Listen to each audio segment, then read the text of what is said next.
Ondi Ramogi TV.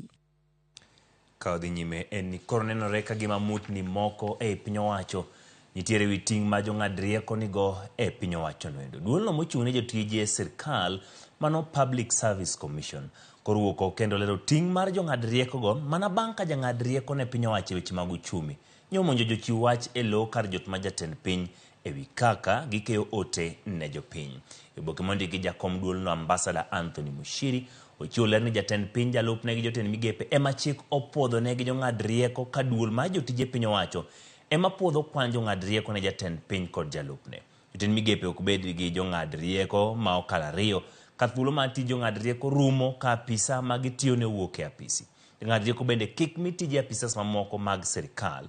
Duolno bende oyango ni jong'ad rieko ok owinjore obed nyapara mag tije piny owacho kendo kik gipog ting' kata tich ne jatij piny owacho. Chik ok oyienegi chiwo chik ne jatij piny owacho kata bed jokombe komiti manie apise magintie.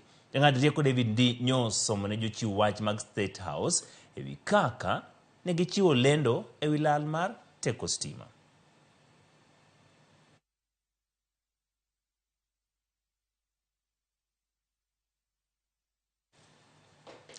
Kawuok e weche mag jong'ad rieko